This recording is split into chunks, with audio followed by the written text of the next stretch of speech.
예, 반갑습니다. 우리 지난주에 이어서 이번 주에는 우리 어, 아이고, 잠깐만요.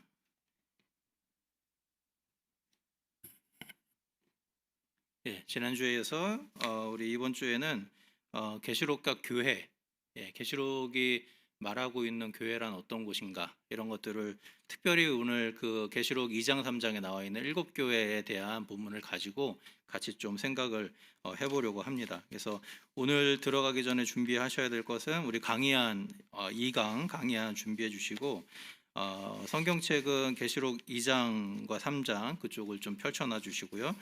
그리고 혹시 이게 가능하실지 모르겠는데 강의한 오늘 이강 강의한 맨 뒤에 보면 이렇게 제가 그 도표를 하나 만들어 놓은 게 있습니다. 이강 강의한 맨 뒷장에 여러분 강의안에 이강을 피시고 이강 뒤쪽에 보면 이 도표가 하나 있거든요. 근데 이거를 그 같이 보시기에는 좀 힘들 것 같아요. 그래서 가능하시면 이것을 좀 한 장을 뜯으셔가지고 그 뒤에 다른 게 복사되어 있긴 한 것 같은데 그래도 좀 편하시려면 오늘 좀 뜯으셔가지고 이걸 보시면서 오늘 강의를 듣는 게 편하십니다. 그래서 이 강의 마지막 장에 나와 있는 이 7교회를 향한 메시지의 기본 구조라는 도표를 좀 뜯어 놓으셔서 한쪽에 딱 놔두시고 이따가 필요할 때 좀 보시면서 같이 강의를 따라가시면 좋을 것 같습니다. 자, 오늘 계시록과 교회에 대해서 이야기하려고 하는데요. 특별히 우리가 이 계시록에 나오는 교회를 생각하기 전에 우리 한번 좀 상상해 볼 필요가 있습니다. 당시 교회는 어떤 교회였을까? 이것을 좀 상상을 하고 좀 생각을 해야 계시록이 어떤 교회를 말할 때 우리 가운데 좀 그 도움이 될 수 있거든요. 그래서 어, 그 한번 생각해 보면 좋겠습니다. 1세기의 소아시아라는 지역, 지금의 이제 터키 지역이죠. 지금의 터키 지역에 있었던 교회는 어떤 모습이었을까? 몇 명 정도 모이는 공동체였을까? 그리고 그 교회는 지금의 교회와 생각해 볼 때 어떤 면에서 어떻게 달랐을까? 장소는 어디에서 모였을 것이고 또 구성원들은 어떤 모습을 하고 있었을까? 어, 뭐 그런 것들을 우리 한번 생각해 보면 좋겠습니다. 어땠을까요? 당시 1세기 소아시아의 그리스도인이 몇 명이었을까라는 질문을 학자들이 많이 던지고 대답을 합니다. 물론 이제 정확한 명수를 찾아내기는 힘들어요. 당시에 무슨 통계 조사가 있는 것도 아니고요. 다만 기본적으로 그 당시에 소아시아 전역에 많아야 한 1,000명에서 2,000명 정도 있었을 것이다라고 이야기를 하고요. 그 정도는 당시 전체 소아시아 인구의 한 0.02% 정도 많아도, 그러니까 아주 극소수, 찾아볼래야 찾아보기 힘든 정도의 인원수가 당시에 소아시아에 사는 그리스도인이었다라고 보통은 이야기를 합니다. 자, 그런 사람들이 모인 공동체, 그 공동체는 사회적으로 영향력이 있었을까요, 없었을까요? 영향력이 있기가 힘들겠죠. 굉장히 작고 핍박받기에 딱 좋은 그런 사람들이었습니다. 자, 그런 사람들이 어디에 모여서 예배를 드렸을까요? 당연히 예배당이 있진 않았습니다. 자, 당시 유대인들은 회당이 있었어요. 소아시아에 사는 디아스포라 유대인들도 회당을 짓고 회당에서 모임을 했지만 그리스도인들은 따로 모이는 장소가 없었습니다. 그래서 대부분은 가정집, 특별히 조그만 집에서 못 모이겠죠. 그러니까 당시에 주로 부유한 상인이었던 사람들이 큰 저택을 소유하고 있었을 경우에 거기에서 이제 여러 명이 모여가지고 같이 식사를 하고 교제를 하면서 이야기를 나누고 예배를 드렸겠죠. 그래서 아무리 많이 모여도 한 번에 2, 30명 이상은 모이기 힘들었을 것이다 이야기를 합니다. 왜냐하면 당시의 대저택들의 그 고고학 발견을 통해서 발견된 것들을 보면 아주 정말 대단한 귀족이 아닌 이상 그들의 안에 홀도 있고 뭐 이렇게 하는데 전체가 다 모여봐야 한 2, 30명 모이면 많이 모일 수 있는 공간이 있다라고 보통은 이야기를 합니다. 자, 그렇기 때문에 당시에 교회라는 곳은 가정에서 모이는 가정교회고 굉장히 적은 인원이 모였을 것이고 그러나 놀랍게도 이 모인 구성원들은 굉장히 다양했을 것이라고 우리가 흔히들 이야기를 합니다. 어떤 노예들만 모인 것도 아니고 어떤 귀족들만 모인 것도 아니고 때로는 상인도 있고 집을 제공하는 부유한 사람이 있는 반면에 어떤 귀족 집에서 노예로 일하는 노예들도 거기에 동참했다라는 것도 우리가 여러 가지 기록을 통해서 알 수 있고요. 또 아주 소수지만 굉장히 높은 지위를 가지고 있었던 사람들도 함께 모였다라는 것들도 여러 가지 기록을 통해서 우리가 알 수 있습니다. 자, 이런 모임의 성격상 한 가지 우리가 알 수 있는 것은 뭐냐면, 당시에 소아시아의 그리스도인들, 그들이 모인 교회 공동체, 그 교회 모임 자체가 굉장히 당시의 문화로 볼 때는 굉장히 반문화적인, 그러니까 당시의 문화로 볼 때는 약간 수용하기 어려운 성격을 가지고 있었다는 것을 알 수 있습니다. 왜냐하면 당시에 그 그레코 로만 시대, 그리스 로마 사회는 굉장히 계급적인 사회예요. 그래서 노예가 귀족과 같이 점심을 먹는다, 그런 일은 일어나지 않습니다. 기본적으로 자기와 클래스가 맞지 않는 사람이 함께 모여서 식사를 나누는 일은 거의 볼 수 없는 상황이에요.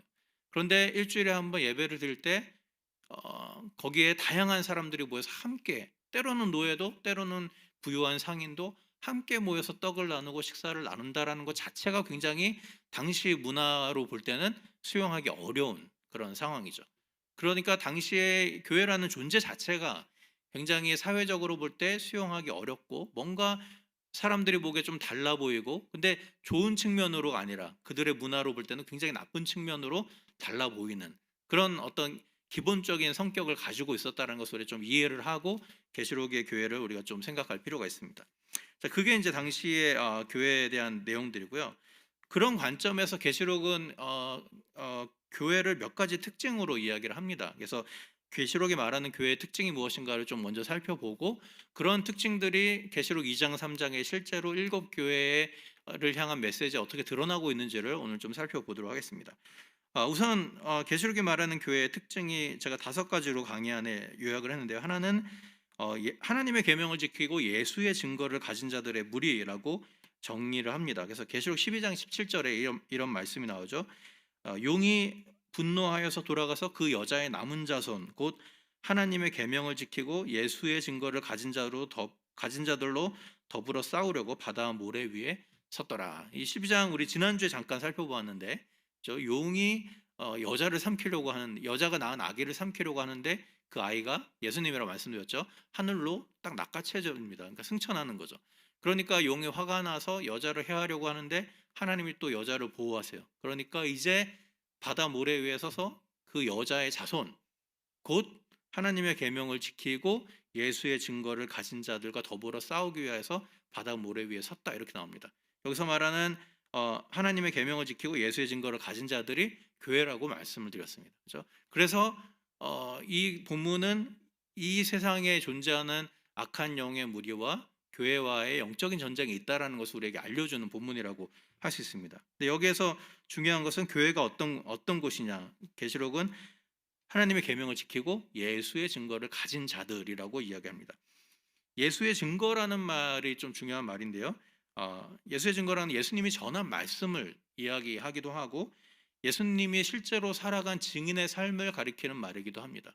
그래서 예수의 증거라는 것은 단순히 예수님의 말만을 우리가 외워서 그대로 전하는 것을 예수의 증거를 가진 것이라고 말하는 것이 아니고, 예수가 살아낸 증인의 삶을 나도 살아내고 있는가를 말하는 겁니다.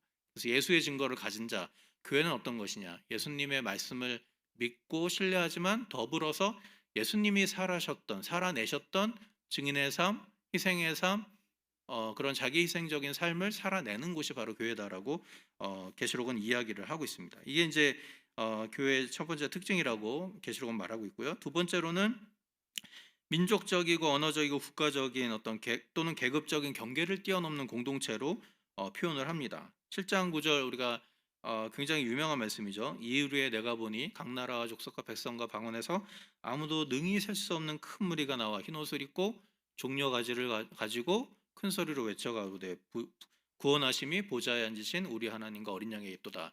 찬양에 나와 있는, 비전이라는 찬양에 나와 있는 가사이죠. 그 말씀이죠. 자, 여기 보면 각 나라와 족속과 백성과 방언에서, 이 말은 뭐냐면 경계가 없다라는 뜻입니다. 교회 공동체, 그러니까 계시록이 보는 관점이요.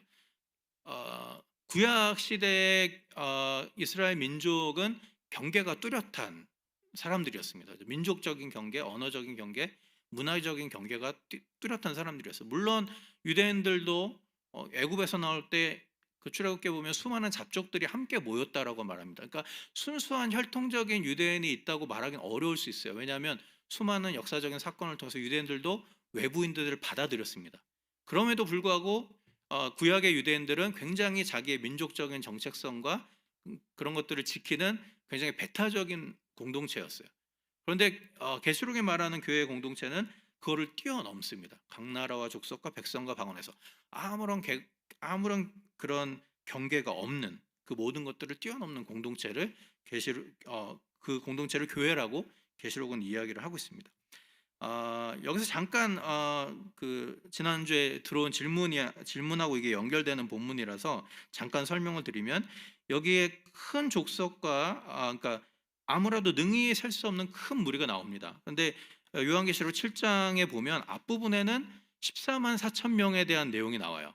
그러니까 하늘에 하나님을 경배하는 사람들을 보는데 한편으로는 14만 4천, 그러니까 각 유대인의 지파에서 12,000명씩 뽑아가지고 14만 4천 명이 하나님을 경배합니다. 그리고 나서 또 셀 수 없는 무리가 나와서 하나님을 경배합니다. 그래서 이걸 잠깐 설명드리고 넘어가면 좋을 것 같은데, 여기서 14만 4천과 셀 수 없는 무리는 같은 대상인가 아닌가, 다른 대상인가, 어떻게 다르다면, 같다면 왜 같은가, 이 이야기를 좀 설명을 드리려고 합니다. 우선 인침을 받은 14만 4천 명이라는 계시록 7장의 내용을 보면 그 14만 4천 명을 이스라엘의 12지파에서 12,000명씩 뽑는데요. 그래서 이제 이것을 제가 지난주에 설명드린 그 해석의 방식에 따라서 설명하면, 문자적인 해석을 추구하는 사람들은 실제로 14만 4천이라는 게 있다라고 얘기합니다. 14만 4천 명이 딱 떨어지는 명수가 있다고 얘기하고, 여기서 말하는 것은 이스라엘의 12지파에서 온 사람들이기 때문에 이것은 유대인들을 가리킨다라고 이야기를 합니다. 특별히 세대주의 쪽의 그 학자들이 이런 식으로 많이 이런 해석을 지지를 하죠. 그러니까 문자적으로 보는 거예요. 14만 4천 명. 그러면 이렇게 보면 어떻게 되냐면, 이 하늘 나라에서도, 그죠? 새 예루살렘 안에서조차도 14만 4천으로 분류되는 유대인 그룹이 따로 있고, 그 외에 이방인 그룹이 따로 있다, 이렇게 됩니다. 근데 저는 아무리 생각을 해봐도 성경 신약적인 입장에서, 특별히 바울 서신의 입장에서, 과연 우리가 새 예루살렘에 가서도 거기에 유대인과 이방인의 구분이 있을까에 대해서 굉장히 좀 의구심을 가질 수밖에 없습니다. 왜냐하면 바울도 마찬가지고 이 계시록도 마찬가지고 경계를 뛰어넘는, 그죠? 민족적 이스라엘의 경계를 뛰어넘는 세계적인 우주적인 교회 공동체에 대해서 이야기를 하고 있거든요. 그런 관점에서 조금 약간 의구심이 들고요. 한 가지 중요한 것은 뭐냐면, 이 14만 4천이라는 숫자를 문자적으로 이해할 이유는 없다라는 겁니다. 우리가 계시록을 계속 상징에 대해서 많이 설명을 했는데, 그 이유 중에 하나는 뭐냐면, 이 12이라는 숫자, 그리고 12를 곱한 144라든지 14만 4천이라든지 12,000이라든지 이런 숫자가 계시록에 굉장히 많이 나옵니다. 예를 들면 새 예루살렘의 성곽의 두께가 몇 규빗이냐면 144규빗이에요. 왜 144죠? 12 곱하기 12 하면 144규빗입니다. 그럼 정말로 새 예루살렘의 성곽의 두께가 144규빗일까요? 규빗은 한 요 정도, 50cm 정도입니다. 곱하면 얼마가 되는지 제가 수학을 잘 못해가지고 잘 모르겠는데, 어쨌든 그 정도예요. 실제로 그럴까요? 그럴 이유는 없습니다. 그렇죠? 140. 그럼 왜 하필이면 144라고 할까요? 12 곱하기 12. 12라는 숫자가 굉장히 중요하다는 것을 알 수 있습니다.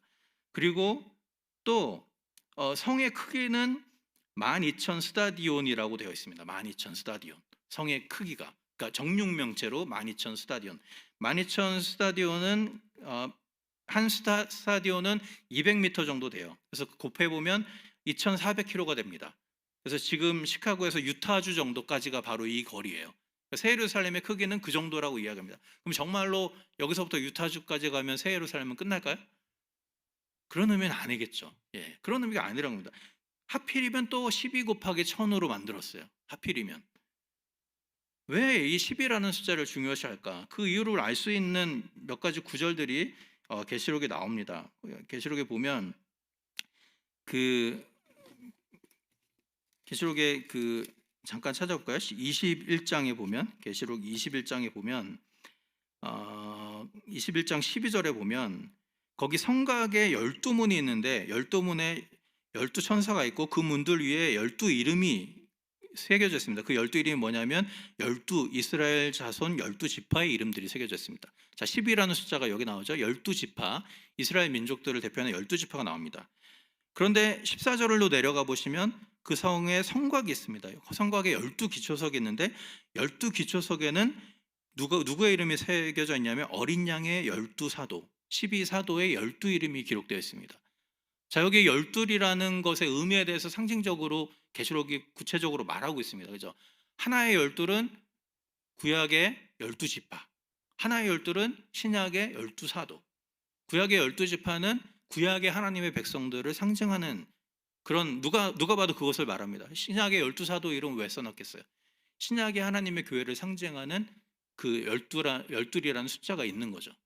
그러니까 계시록이 이런 표현을 구체적으로 말해주는 것을 통해서 우리가 알 수 있는 것은 무엇입니까? 12이라는 숫자를 서로 곱했을 때 계시록이 말하고자 하는 것은 민족의 경계가 뭐 하나는 유대인이고 하나는 이방인을 말하는 것이 아니고 그 모든 것을 포괄하는, 그러니까 새 예루살렘의 구약의 이스라엘로 대표되는 하나님의 백성과 신약의 이스라엘로 대표되는 12사도의 이름이 같이 있어요. 그 말은 무엇이죠?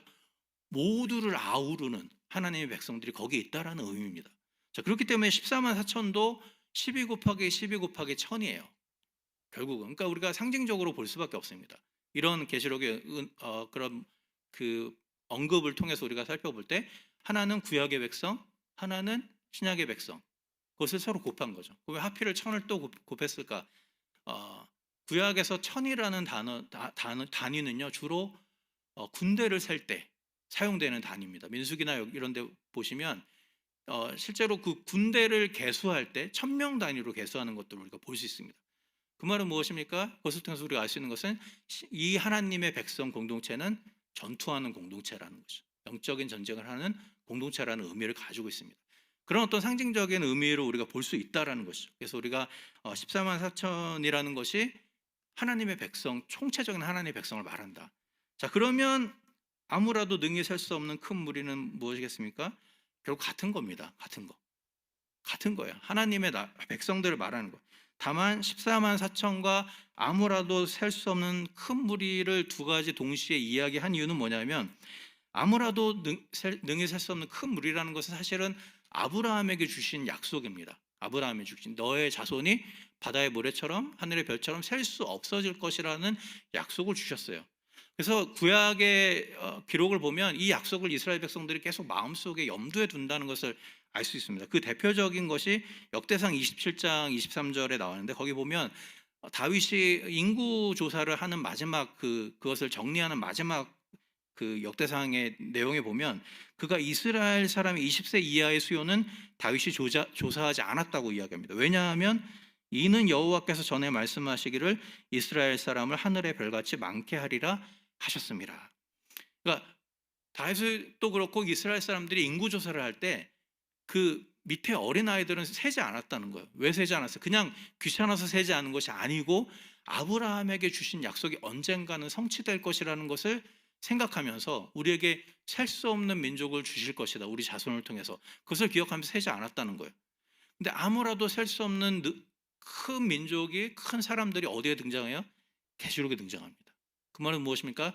계시록의 그 하늘의 비전, 이 환상은 아브라함에게 주신 약속이 성취되는 장면을 우리에게 보여준다는 거죠. 그러니까 아무라도 능히 셀 수 없는 14만 4천으로 그냥 끝나는 것이 아니고 구약의 이스라엘로 끝나는 것이 아니고 모든 민족과 족속과 방언에서 몰려온 수많은 셀 수 없는 하나님의 백성들이 생기게 될 것이다. 그것의 성취를 언젠간 너희가 보게 될 것이다를 우리에게 말씀해 주신다는 거죠. 그래서 14만 4천과 능히 셀 수 없는 존재는 서로 다른 것이 아니고 같은 존재들의 다른 측면. 하나는 하나님이 약속하셨던 구약과 신약의 교회 공동체를 가리키는 반면에 하나 능히 셀 수 없는 것은 아브라함에게 주신 그 언약의 성취로서의 교회 공동체를 보여주기 위한 하나의 장치이다. 여러분들이 이렇게 생각을 하면 좋겠습니다. 그래서 이제 신천지 같은 경우는 14만 4천을 문자적으로 받아들입니다. 그래서 14만 4천 명이 모이면 진짜 새 예루살렘이 임할 것이다 이렇게 이야기하죠. 문제는 뭐냐하면 신천지가 처음 시작할 때는 14만 4천이 그렇게 빨리 달성되리라고는 생각을 못했다는 거예요. 근데 14만 4천을 달성을 벌써 한 10년 전에 했다고 합니다. 그래서 그 다음부터는 더 이상 자신들의 그 성도들의 숫자를 세지 않는다는, 예, 그런 좀 슬프 웃긴 이야기가 있습니다. 그러니까 이 문자적으로 해석하면 굉장히 이게 문제가 된다는 거예요. 그런 의미가 아니라는 것을 여러분 좀 이해를 하시면 좋을 것 같습니다. 자, 그래서 이렇게 경계를 뛰어넘는, 그래서 누구나 모두가 모일 수 있는 곳, 그것이 이제 교회다라고 이야기를 하고요. 또 한 가지는 계시록이 말하는 교회는 소수의 비주류 그룹으로 보통 이야기합니다. 그래서 계시록 13장에 보면 이마에 표를 받게 하는데 그 표를 가진 자 외에는 매매를 못하게 해요. 근데 그리스도인들은 이 짐승의 표를 받으면 안 되는 거예요. 그 표를 받지 않죠. 그러면 어떻게 될까? 모두가 표를 받을 때 자기들만 받지 않으면 따가 되고 비주류가 되는 겁니다. 이것에 대해서는, 이 표에 대해서는 제가 다음 주에 자세하게 설명을 드리겠지만, 어쨌든 이것은 황제 숭배와 관련이 있고 당시의 경제 활동이 다 황제 숭배와 관련되어 있다라는 것에 근거를 합니다.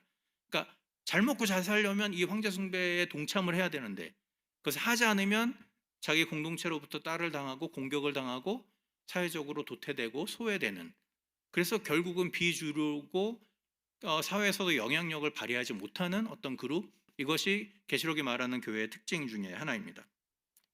그리고 또 한 가지는 믿음을 지키기 위해 고난받는 무리로 계시록은 교회를 설명합니다. 장차 받을 고난을 두려워하지 말라. 계시록 2장 10절에 나오죠. 너희가 환난을 받으리라. 그러나 그래도 죽기까지 충성하라 또는 신실하라.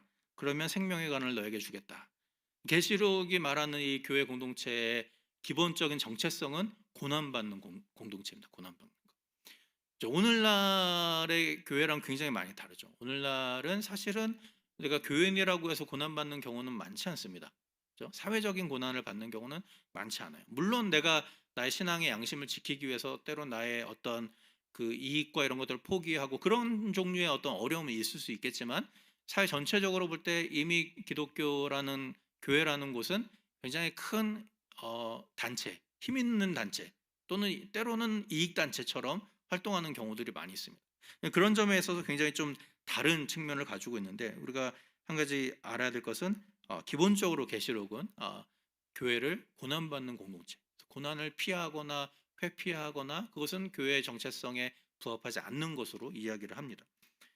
그리고 또 한 가지는 하늘에 속해 있지만 땅에서 전투하는 교회 공동체. 이건 지난번에도 제가 말씀을 드렸죠. 아까 제가 말씀드린 그 천이라는 숫자가 가지고 있는 의미와도 상통됩니다. 그래서 하늘에 있어요.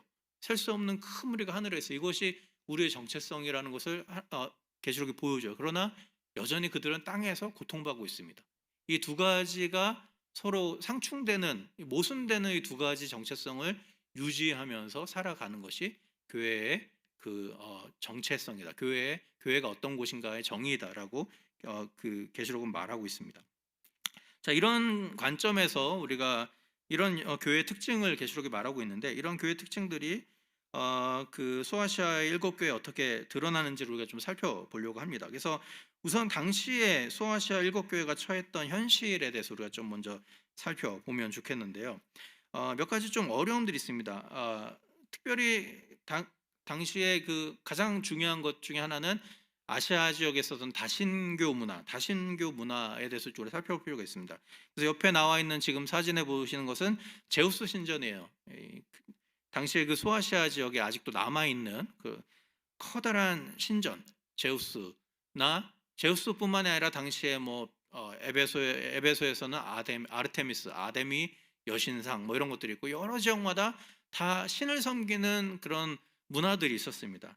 그러니까 한편으로는 이런 그리스 로마의 다신교 문화가 가득 채워져 있는 곳이고요. 또 한편으로는 황제를 숭배하는, 그래서 황제를 신처럼, 황제를 제우스와 약간 비슷하게 해가지고 그 마치 황제의 그 은혜로 말미암아 우리 모두가 살고 있다라는 것들을 강조하는 그런 황제 숭배의 문화가 있었습니다. 자, 이런 관점에서 당시에 굉장히 흥미로운 이야기가 나오는데요. 당시에 기록을 읽어보면 무신론자를 어떻게 정의하냐 하면, 지금 무신론자가 뭐죠? 신이 없다고 말하는 사람들이 무신론자입니다. 당시의 무신론자는 무슨 뜻이었냐면 여러 신들을 경배하지 않는 사람. 그러니까 유대인 기독교인은 딱 무신론자입니다. 왜요? 여러 신들이 그렇게 많은데 그 당시에 뭐 시세론이 당시에 로마의 그 저자들의 책을 보면 우리가 이렇게 살아가는 게 다 신들의 은덕 때문이다. 근데 그 신들의 존재를 무시하고 그것을 인정하지 않는 것은 굉장히 그 불경스럽고 경외심이 없는 것이다. 그래서 그 사람들을 무신론자라고 표현합니다. 무신론자. 그래서 유대인들은 항상 무신론자라는 공격을 당했어요. 왜냐하면 여러 신들을 인정하지 않고 자기들이 인정하는 야훼, 여호와 그 하나님 한 분만을 경배한다고 사람들이 생각을 했기 때문에 로마인들의 관점에서 그리스 로마인들의 관점에서 유대인들 또는 그리스도인들은 무신론자로 굉장히 불경건한 사람으로 굉장히 그 뭐랄까 경멸스러운 그런 어떤 명칭으로 불리던 그런 시대였습니다. 이것이 이제 당시 교회가 처한 현실이었어요. 또 한 가지 당시 교회가 처한 현실 중에 하나는 유대인들과의 갈등입니다. 지난주에 잠깐 설명을 드렸는데 좀 더 자세히 설명을 드리면요. 왜냐하면 계시록 2장 3장에 이 내용이 굉장히 많이 나오기 때문에요. 유대인들과의 갈등이 있었는데 그것을 이해하기 위해서 당시에 소아시아에 흩어져 살던 유대인들이 어떤 삶을 살았는지를 우리가 좀 생각을 해볼 필요가 있습니다. 우선 지난주에 잠깐 말씀드린 것처럼 유대인들은 좀 특별한 지위를 누리고 있었어요. 로마가 부여한 재정적이고 정치적이고 종교적인 자치권을 가지고 있었습니다. 그래서 유대인들은 군대에 차출되지 않았어요. 그 그리스 로마의 그 소아시아 지역에 살고 시민권을 가지고 있어도 로마 군대나 여기에 차출되지 않았습니다. 그리고 정치적으로도 자기들의 어떤 독특한 율법으로 통치하는 것이 어느 정도 인정이 됐어요. 그리고 종교적으로도 황제나 다른 신들의 앞에 절하지 않는 것이 공식적으로 인정된 그 사람들은 유대인들밖에 없었습니다. 로마 제국이 인정을 해주었고 로마와 유대 지역의 오래된 관계 속에서 그런 문화들이 그런 어떤 전통들이 이어져 내려왔기 때문에 그런 어떤 것들이 있었죠. 그러나 동시에 그런 것 때문에 그 여러 가지 사람들이 유대인들을 싫어하게 됩니다. 반유대적인 정서가 모든 지역마다 있었어요. 왜냐하면 자기들 정부에 내야 될 텍스를 거기에 내지 않고 성전으로 보냅니다. 유대인 실제로 예루살렘 성전으로 보냈어요. 그러다 보니까 그리고 군대도 가지 않아요. 그 우리가 다 경배하고 하는 신들을 절하지 않아요. 단지 로마가 그것을 허락했다는 사실 때문에 이 사람들이 특권을 누리기 때문에 많은 사람들이 유대인들에 대한 반유대인 정서가 그 당시에 있었습니다. 그래서 실제로 알렉산드리아 그 이집트에 있는 알렉산드리아 지역에서는 이런 것 때문에 소요 사태가 일어나고 내전이 거의 일어날 지경까지 이르게 됩니다. 유대인들에 대한 어떤 그 시민권이나 어떤 그런 자격들을 박탈하는 어떤 그것이 발표가 돼요. 그러니까 유대인들이 거기에 저항합니다. 그래서 유대인들과 비유대인들 사이에 엄청난 격렬한 전쟁이 일어날 뻔했던 일들이 일어납니다. 자, 그런 여러 가지 상황들을 통해서 유대인들은 자기들이 굉장히 적대시되고 있다는 것을 느끼고 있었어요. 그래서 유대인들은 그 안에서 어떻게든 잘 살아보려고 노력하는 그런 것들이 그들 가운데 있었습니다. 그래서 유대인들 같은 경우에는 특별히 이들 사람들한테 터치를 안 하려고 이 사람들에게 그 약간 자극적인 언사라든지 그러니까 너희들의 신은 신이 아니야 우리 신만 신이야 이런 얘기는 절대로 하지 않으려는 그런 것들을 가지고 있었습니다. 그래서 이방의 문화를 존중하고 이방 종교의 참여의 면책 특권을 적극적으로 활용하면서 자기의 정체성을 지키려고 무던히 애쓰던 그런 시기였습니다. 자, 그런 시기 가운데 이제 기독교가 등장합니다. 기독교인들이, 그리스도인들이. 자, 그러다 보니까 몇 가지 갈등이 생깁니다. 첫 번째는 종교적인 갈등이 생깁니다. 이건 충분히 우리가 예상할 수 있습니다. 왜냐하면 유대인들은 하나님만을 인정하지만 기독교인들은 예수 그리스도가 하나님의 아들이고 동일한 신이다라는 것을 이야기를 하죠. 그러니까 인간 예수를 하나님과 동일시했다라는 점에서 굉장히 불경스러운 사람들로 유대인들이 생각을 하게 됩니다. 그러니까 종교적인 갈등이 태생적으로 있을 수밖에 없어요. 거기에다가 사회적인 원인으로 오는 갈등이 또 있을 수밖에 없습니다. 아까 제가 말씀드린 그런 어떤 사회적인 상황 속에서 반유대적인 정서가 가득하죠.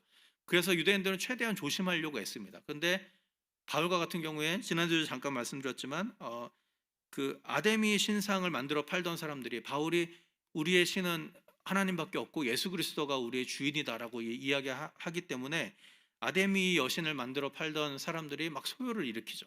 막 그러다 보니까 그 당시에 보면 그 흥미로운 장면이 나오는데 계시록 19장 여기 제가 잠깐 띄워드렸는데 막 소요가 일어나니까 유대인들이 먼저 가장 앞장섭니다. 그래서 알렉산더라는 사람을 내세워요. 내세워가지고 알렉산더가 손짓하면서 백성들을 막 이렇게 다독이려고 하는 장면이 나옵니다. 그 이야기는 뭐냐면 어쨌든 이방인의 입장에서는 유대인이든 기독교인이든 구분이 안 됩니다. 왜냐하면 동일한 하나님을 믿고 구약을 인정을 하고 할례도 받고 막 이런 것들이 있다 보니까 구분이 안 돼요. 그러다 보니까 이 불똥이 우리한테 튀는 것을 모면하기 위해서 먼저 나가가지고 이 사람도 우리랑 틀리다라는 얘기를 하려고 하는 장면이 바로 여기에 등장을 하는 것이죠. 이런 여러 가지 상황들. 그러니까 유대인들은 기독교인들하고 엮이면 좋을 게 없어요. 그러니까 최대한 거리를 두려고 하죠. 게다가 또 두 가지 또 그 일들이 있는데 당시에 특별히 그 이제 AD 70년에 예루살렘 성전이 파괴가 됩니다. 그렇죠? 그 이전까지는 예루살렘 성전에 성전세를 냈어요.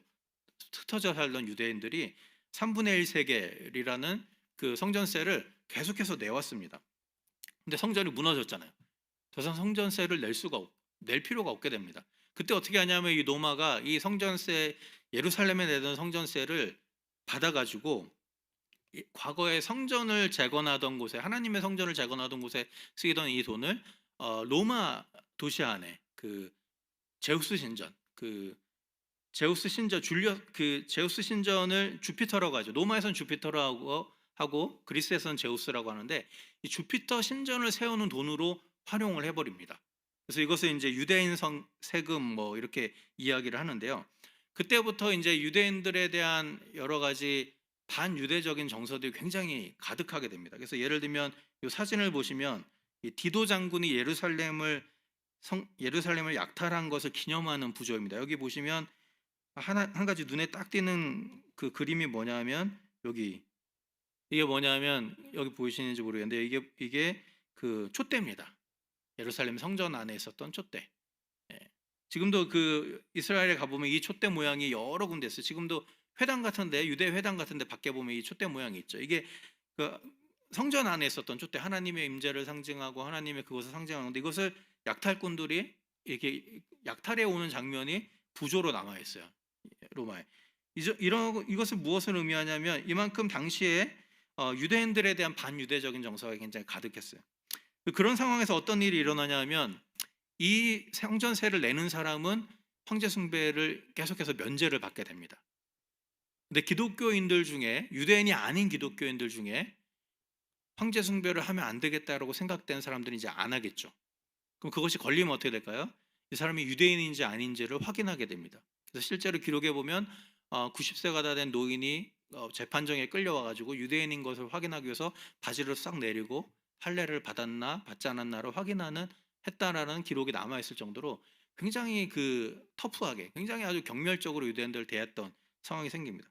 자, 그러다 보니까 만약에 유대인이 아닌데 그리스도인이라는 이유로 그 황제에 숭배하지 않는 사람은, 그러면서 성전세 그 유대인 세금을 내지 않는 사람은 굉장히 큰 어려움을 당하게 되겠죠. 근데 그 어려움이 기독교인들의 어려움으로 끝나는 것이 아니고 동일한 불똥이 또 유대인들에게로 튀게 됩니다. 이런 사람이 많아질수록 유대인들에 대한 반유대 정서가 가득해집니다. 그러다 보니까 이 유대인들과 교회 사이에는 갈등이 있을 수밖에 없어요. 그래서 유대인들은 어떻게 하면 이 자기들이 기독교인들과 다르다는 것, 기독교인들이 우리와 다르다는 것을 알릴 수 있을까를 고민하게 되고, 그래서 적극적으로 기독교인들을 고발한다든지, 기독교인들의 잘못된 점들을 막 광고한다든지 이런 일들을 하게 되겠죠. 그래서 계시록에 나와 있는 유대인들에 대한 안 좋은 내용들은 다 그런 관점에서 여러분들이 이해를 하시면 되겠습니다. 자, 그런 어떤 그 전반적인 배경이 있다는 것을 여러분들이 기억을 하시면서 우리 계시록의 7교회의 2장 3장 내용을 구체적으로 살펴보도록 하겠습니다. 우선 아까 제가 말씀드린 이 표를 잠깐 옆에 내려놓으시고요. 이것을 보시면서 우리 같이 좀 살펴보도록 하죠. 우선 그 7교회를 향한 예언의 전체적인 구조와 특징은 이 표를 잠깐 보시면 되겠고요. 여기에 나와 있지 않는 내용들을 먼저 좀 제가 하나씩 말씀을 드리면서 시작을 하도록 하겠습니다. 우선 성경 있으신 분들은 계시록 2장을 펴주시면 감사하겠습니다. 계시록 2장. 계시록 2장 3장에 보면 각 교회를 향한 7교회를 향한 메시지가 등장을 하는데요. 예, 똑같이 시작을 합니다. 자, 2장 1절을 보면 에베소 교회의 사자에게 편지하기를 오른손에 7뼈를 붙잡고 7 금초대 사이에 다니시는 이가 가라사대 편지하기를 가라사대 이렇게 나오죠. 또 8절도 마찬가지입니다. 서머나 교회의 사자에게 편지하기를 죽었다가 살아나신 이가 가라사대 12절에도 버가모 교회의 사자에게 편지하기를 좌우에 날선 검을 가지시니가 가라사대. 자, 몇 가지 동일한 특징이 등장합니다. 하나는 어떤 교회의 사자에게 편지하기를 이렇게 되어 있습니다. 우리말 성경에는 편지하다라고 되어 있는데요. 사실 실제로 헬라어 성경에 보면 편지라는 단어는 나오지 않고요. 그냥 어느 교회의 사자에게 쓰라 이렇게 되어 있습니다. 쓰라. 그러니까는 이제 이 7교회를 향한 교회를 향한 메시지를 편지라고 제가 주로 말하지 않는 이유는 편지라는 단어가 거기 없기 때문에. 그래서 이게 어떤 편지글 안에 또 다른 편지가 있는 것이 아니고 계시록 전체가 한 일종의 편지글인데 그 안에 각 교회를 향한 메시지가 있다 이렇게 생각을 하시면 좋겠습니다. 자, 여기에서 우리 몇 가지 살펴볼 게 있는데 그럼 사자에게 쓰라 그랬습니다. 사자가 무엇이냐? 사자가 무엇이냐라는 게 좀 중요한데요. 몇 가지 그 우리말 성경에는 사자로 번역이 되어 있습니다. 그런데 원래 헬라어 단어 이게 안겔로스예요. 안겔로스, 로스앤젤레스 여러분 다 아시는 말이 비슷한 얘기입니다. 다 엔젤이라는 말이에요. 천사라는 뜻입니다. 계시록의 다른 곳에 이 안겔로스라는 단어가 쓰였을 때 다 천사로 번역되는데 유독 여기만 한글 성경에는 사자로 번역을 했습니다. 뭔가 해석이 가미됐다는 것을 우리가 알 수 있어요. 자, 그러면 이 사자는 누구인가? 몇 가지 그 해석의 방식들이 있습니다. 메신저, 그러니까 이 계시록을 요한이 기록을 했잖아요. 기록을 한 다음에 누군가에게 보냈을 거 아닙니까? 메신저가 있겠죠. 그러니까 그 사람이다라고 이야기하는 사람들도 있습니다. 메신저. 근데 좀 그 틀립니다. 왜냐하면 그러면 요한이 각각의 7교회에 다른 편지를 썼을까? 그건 아니죠. 같은 편지를 써서 한 사람에게 전달하고 그 사람이 또 전달을 했을 텐데 그것을 그냥 단순히 메신저에게 편지하라 이렇게 보기는 좀 어렵습니다. 왜냐하면 그 계시록 2장 3장의 맨 마지막 보면 뭐라고 되어 있냐면 성령이 교회들에게 하시는 말씀을 들을지어다 이렇게 끝나거든요. 그러니까 한 교회의 어떤 메신저에게만 편지한 게 아니고 모든 교회들에게 하신 말씀이에요. 그러니까 그 메신저를 가리킨다라고 보기는 어렵고요. 또 사자라는 말을 기본적으로 많은 한국 교회에서는 지도자로 이렇게 해석하기도 합니다. 지도자. 각 교회의 지도자에게 편지해라. 뭐 일리는 있어. 어느 정도 보면 사자라는 말을 아마 그런 관점에서 그렇게 번역을 하지 않았을까라는 생각이 드는데 각 교회 지도자 아니면 각 교회 뭐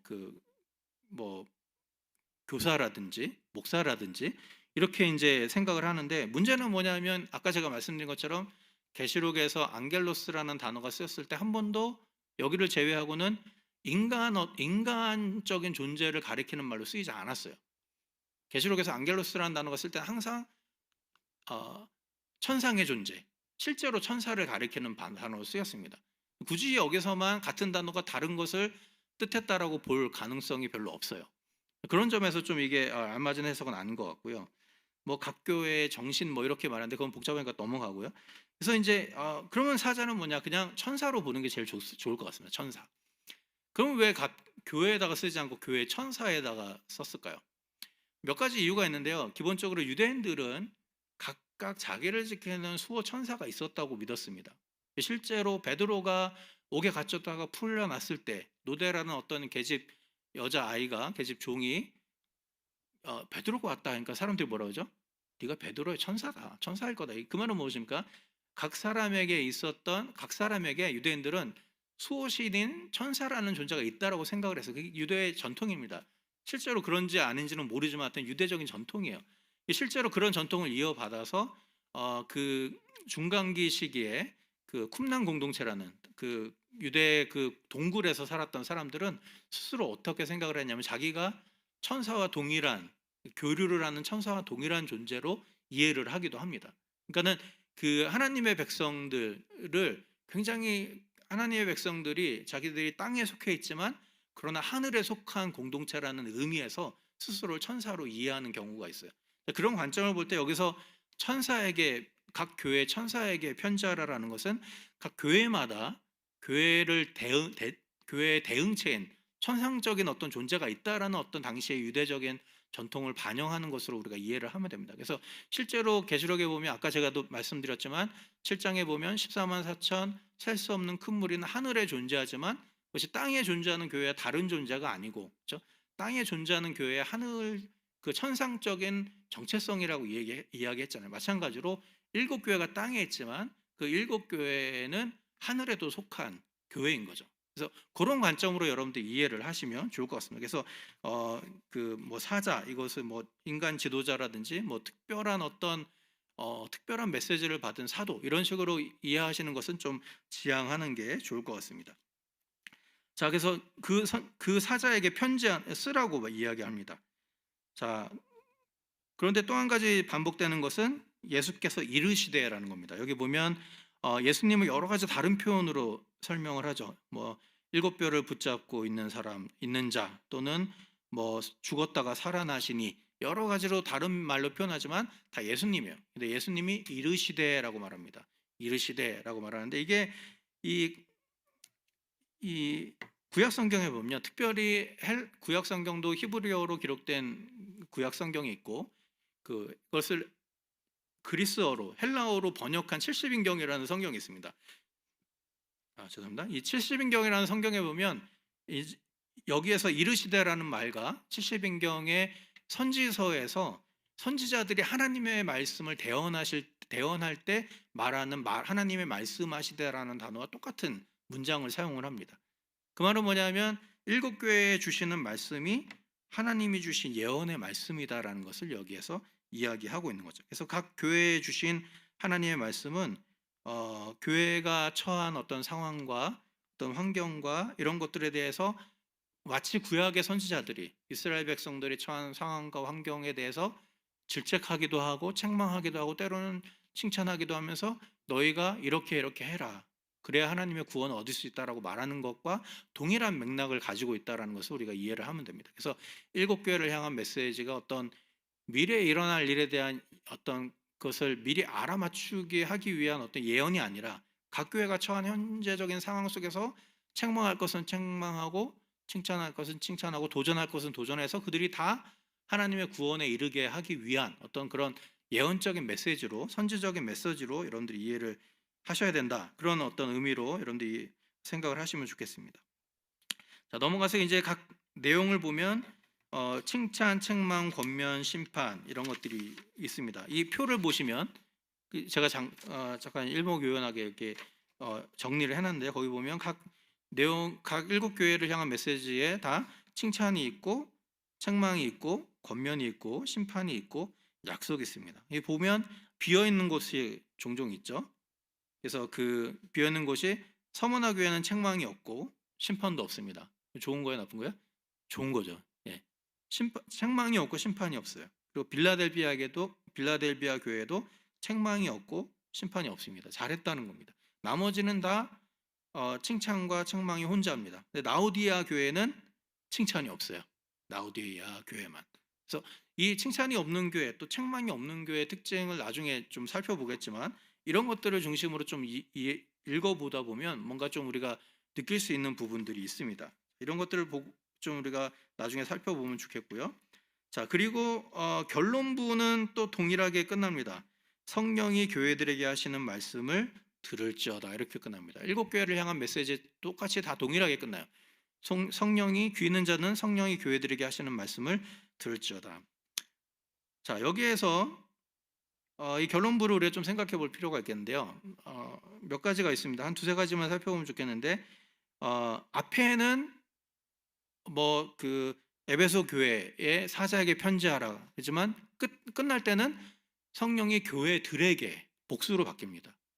앞에는 누구의 교회 사자에게 천사에게 편지하라 하지만 마지막에는 교회들로 바뀌어요. 왜 그럴까요? 제가 말씀드린 것처럼 일곱 교회라는 의미 자체가 실제로 있었던 역사적인 일곱 교회만을 대상으로 한 것이 아니고 만전수라고 말씀드렸잖아요. 모든 교회들에게 하시는 말씀입니다. 이것이 여기에 잘 드러나고 있는 거죠. 앞에는 교회에게 편지를 쓰지만 뒤에 보면 교회들에게 하시는 말씀을 들어라. 그러니까 모든 교회가 들어야 될 메시지다라는 것을 여기서 우리가 알 수 있습니다. 그리고 또 앞에는 예수님이 말씀하시되 이렇게 시작했어요. 그죠? 근데 마지막에는 어떻게 끝나죠? 성령이 말씀하시는 것을 들을지어다. 좀 말이 안 돼요. 누구의 말이에요? 그러면 예수님의 말인가요? 성령의 말인가요? 이게 굉장히 중요한 계시록의 포인트 중에 하나인데요. 계시록은 성령의 말씀, 성령과 예수님의 말씀을 동일시하는 특징을 가지고 있습니다. 그 말은 뭐냐면 예수님이 주신 예언의 말씀이 바로 하나님의 성령이 주신 예언의 말씀과 동일하다. 그 말씀의 권위, 그 말씀의 진실성 이런 것들을 강조하는 말씀이라고 여러분들이 이해를 하시면 되겠습니다. 자, 그렇게 보면 좋겠고요. 그 다음에 귀 있는 자는 들어라. 이 말도 중요한 말이죠. 귀 있는 자는 들어라. 이사야 6장 9절에서 10절 보면 보기는 보아도 알지 못하리고 둔하게 하여서 그 귀가 막히고 눈이 감기게 하라.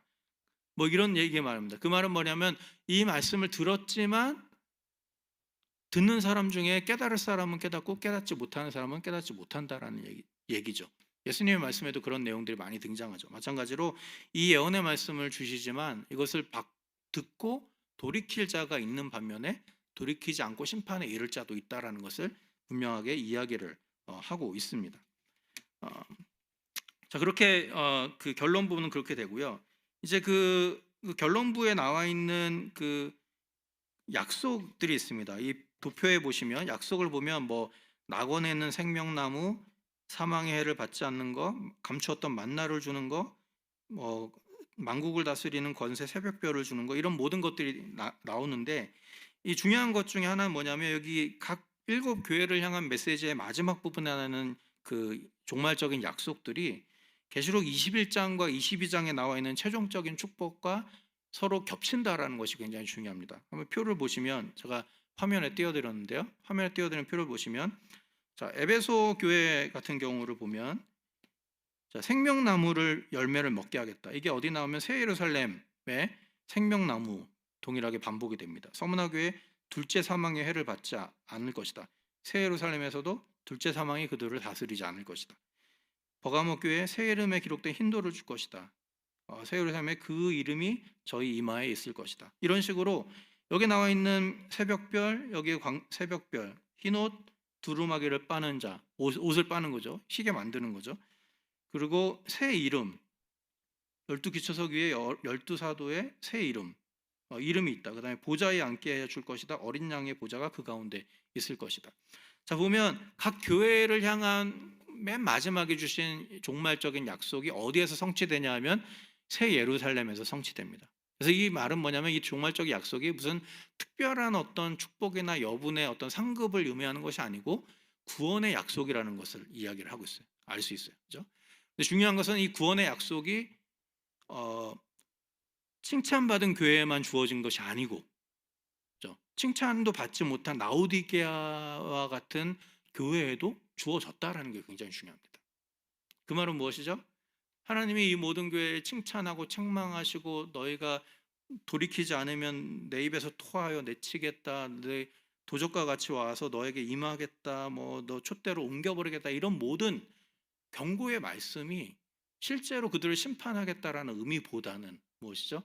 그들을 경고하고 도전해서 그들이 돌이키게 만들기 원하는 거죠. 그래서 돌이키는 자에게 하나님 무엇을 약속합니까? 맨 마지막에 이 새 예루살렘에서 누릴 수 있는 여러 가지 종말적인 축복을 약속을 해줘요. 아무리 못한다 할지라도, 아무리 책망받을 일만 반복하는 라오디게아 교회 같은 교회라 할지라도 그들이 돌이키면 하나님 언제든지 이 구원의 약속을 주시려고 준비하고 계시다라는 것을 우리가 알 수 있습니다. 다시 한번 이 모습 속에서 계시록의 여러 가지 기록의 목적이 단순히 심판하고 다 없애버리는 데 있는 것이 아니고 하나님의 백성을 어떻게든지 도전하고 격려하고 해서 하나님의 백성이 구원에 이르도록 하는데 하나님의 마음이 있다라는 것을 여기에서도 우리가 확인할 수 있는 거죠. 자, 그렇게 보시면 되겠고, 이제 각 교회를 향한 메시지를 우리가 살펴볼 텐데 이 도표를 보시면서 하나씩 시간이 되는 한도 내에서 우리 살펴보도록 하겠습니다. 이 도표를 좀 보시면서요. 자, 에베소 교회부터 살펴보죠. 에베소 교회를 보시면 칭찬은 악한 자를 용납하지 않고 자칭 사도들의 거짓을 드러낸 것입니다. 그리고 니골라당의 행위를 미워했다라는 것입니다. 여기 보면 악한 자를 용납하지 않고 사도들의 거짓을 드러냈다는 것은 무엇을 말하냐면 이 에베소 교회가 그만큼 굉장히 교리적으로 잘 준비되어 있는 교회였다는 것을 알 수 있습니다. 그죠? 거짓 사도들이 들어왔는데 그들이 거짓이 무엇인지를 분별해서 드러냈다라는 거예요. 그래서 그들이 발붙이지 못하게 만들었어요. 굉장히 교육을 잘 받은 교회, 그리고 굉장히 교리적으로 건강한 교회라는 것을 알 수 있습니다. 문제는 뭐냐 하면 이 칭찬받은 이유가 책망의 원인이 된다는 사실입니다. 그래서 책망은 뭐죠? 처음 사랑을 잃어버려요. 이 말은 뭐냐면 교리적으로 너무 튼튼하다 보니까 뭔가 잘못을 계속 찾아내는 겁니다. 이 사람의 잘못, 저 사람의 잘못, 그죠? 이 사람의 성경에서 벗어난 점, 저 사람의 성경에서 벗어난 점 자꾸 지적하다 보면 어떻게 되겠습니까? 사랑이 식어질 수밖에 없는 상황이 생기게 됩니다. 그래서 제가 얼마 전에 읽었던 굉장히 재밌는 책이 있는데 에베소에서의 일주일이라는 책이 있어요. 이게 그 계시록의 에베소 교회를 그 배경으로 해서 만들어낸 소설이에요. 소설인데 아주 고고학적인 유명한 학자가 지은 고고학적으로 다 증명된 내용들을 가지고 소설로 구성한 거예요. 거기 보면 이런 내용이 나옵니다. 두아디라, 특별히 두아디라 교회, 두아디라에는 그 이세벨의 가르침을 수용한 것 때문에 책망을 받잖아요. 거기 보면 두아디라 교회에서 온 어떤 사람이 있어요. 이 사람은 타협주의자입니다. 한편으로는 황제 숭배를 집전하는 황제 숭배 제사장이면서 또 한편으로는 교회를 섬기는 그리스도인이에요. 이 사람이 에베소 지역에 가서 어떤 한 사람을 그리스도인을 만나요. 그 대화를 하다가 그 그리스도인이 운영하는 가정교회에 초대가 되어서 예배를 드립니다. 예배를 드리다가 서로 대화를 나누다가 이 내용이 나오는 거야. 황제 숭배에 대한 내용. 앞으로 어떻게 할 것인가 이런 내용이 나오는데 이 사람은 떳떳하게 이야기합니다. 나는 황제 숭배를 집전하는 제사장이다. 괜찮다. 우리가 그냥 황제를 그냥 존중하고 그냥 리스펙트를 보내는 것뿐이지 별일이 있냐 이렇게 이야기합니다. 그러면 거기에 있었던 사람들이 다 기겁을 해요. 기겁을 하면서 에베소 이 교회 가정교회 사람들이 기겁을 하면서 이 사람을 공격하기 시작합니다. 공격하기 시작하면서 이제 성찬의 때가 됐는데 당신은 우리가 보기에는 당신은 그리스도인이 아니다. 그러니까 당신과 같이 우리는 성찬을 뗄 수 없다. 이렇게 이야기하는 장면이 나옵니다. 이 사람이 머뭇거리다가 자리를 박차고 나가는 장면이 나와요. 거기에 이제 주인공이 무슨 독백을 하냐 하면 이런 독백을 합니다. 그러니까 타협하는 저 사람의 신앙도 무섭지만 이렇게 죄인들을 받아들이지 못하는 우리 교회의 모습도 사실은 굉장히 무섭구나라는 독백을 합니다. 굉장히 아주 적절한 표현이라고 저는 생각이 드는 것이 에베소 교회를 나타내는 굉장히 중요한 그런 그 장면이죠. 소설이라 할지라도. 그러니까 교리적으로 튼튼하고 전통을 잘 지키고 보수적이고 하지만 그것이 때로는 올무가 되어서 죄인들이 우리 가운데 다가오는 것까지도 배척해버리고 한다면 그것은 사실은 교회의 존재의 의미를 상실한 것이 되는 거죠. 그래서 처음 사랑을 버렸다라고 이야기합니다. 잃어버렸다라고 이야기합니다. 그래서 어디에서 떨어진 것을 회개하고 처음 행위를 가져라. 안 그러면 심판이 뭐지? 촛대로 옮겨버리겠다. 계시록에서 촛대는 교회를 뜻합니다. 그죠? 촛대로 옮겨버리겠다는 것은 너희가 더 이상 교회로 기능하지 못할 것이다라는 굉장히 아주 어마무시한 책망이라고 할 수 있습니다. 자, 그게 이제 에베소 교회 문제였고요. 서머나 교회 책망이 없어요. 책망이 없는데 칭찬받은 이유가 무엇입니까? 내 환난과 궁핍을 아노니 실상은 부요한 자다. 네가 유대인들이 회방할 때 그것을 잘 인내했다. 이런 내용이 나옵니다. 자, 환난과 궁핍을 아노니 실상은 부요한 자다. 환난과 궁핍은 여러 가지 의미를 가지고 있습니다. 경제적인 것이 분명히 들어갈 것이고요. 경제적으로도 공동체적으로도 굉장히 작고 약한 별 볼 일 없는 사람들이 모인 공동체였을 가능성이 큽니다. 그런데 실상은 너희가 부요하다 이렇게 합니다. 그러니까 가진 것은 없었지만 영적으로는 굉장히 부요한 그런 교회 공동체였다는 것이죠. 그런 공동체에게 그 하나님이 주시는 권면이 무엇입니까? 장차 받을 고난을 두려워하지 말아라. 그리고 환난을 받겠지만 죽도록 충성하라. 이것도 약간 제가 보기에는 한글 성경의 번역이 조금 올바르지 않은데요. 이거 이제 죽도록 충성하라 되기 때문에 이게 가장 애용되는 그 곳이 어디냐면 그 임직 받을 때 죽도록 충성하라 이렇게 합니다. 그 말은 죽도록 봉사하라 이런 말입니다. 일 많이 해라 이런 뜻으로 많이를 우리가 생각하는데 그런 의미가 아닙니다. 죽도록 충성하라는 말은, 충성이라는 말은 신실하다라는 의미입니다. 신실하다. 원래는 신실하다. 피스토스라는 건 신실하다는 것. 그것은 뭐냐면 자기의 신앙을 잘 지키고 끝까지 타협하지 않는 신앙을 가져라 이런 의미예요. 그러니까 죽을 때까지, 그러니까 열심히 일해서 피곤할 때까지 열심히 일하라 이런 의미가 아니고요. 내가 죽음이 다가온다 할지라도 네가 가지고 있는 신앙적인 양심과 신앙을 지키라는 거죠. 타협하지 말라는 겁니다. 비타협적인 신앙을 지키라는 의미로 이해를 해야 됩니다.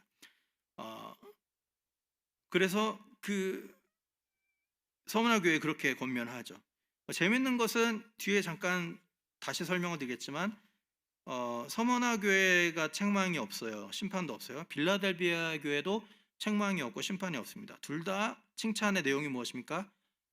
작지만 너희가 서문화 교회는 환난과 궁핍이 있지만 부유하다. 빌라델비아 교회도 적은 능력을 가지고도 내 이름을 배반하지 않았다. 적은 능력이라는 것도 경제적이고 문화적이고 뭐 공동체적인 이런 것들을 포함하겠죠.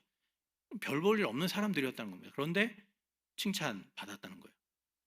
반대로 뒤에 보겠지만 라오디게아 교회는 엄청나게 많은 것을 가지고 있어요. 엄청나게 부유해. 나는 더 이상 부족함이 없어. 나 가진 게 다 가지고 있기 때문에 부족함이 없어라고 말하는 교회인데 그럼 뭐라고 그러죠? 거기는 칭찬을 못 받아요. 자, 이 굉장히 중요합니다. 그러니까 우리가 가지고 있는 외적인 환경, 그러니까 교회가 가지고 있는 크기, 규모, 얼마나 많은 사람들이 모이는가, 얼마나 대단한 사람들이 모이는가와 그 교회가 가지고 있는 영적인 건강의 상태는 비례하지 않을 수 있다는 거죠. 도리어 반비례하기가 쉽다라는 것을 이 계시록 말씀을 통해서 우리가 볼 수 있습니다. 자, 세 번째로 이제 버가모 교회에 대해서 살펴보죠. 버가모 교회를 보면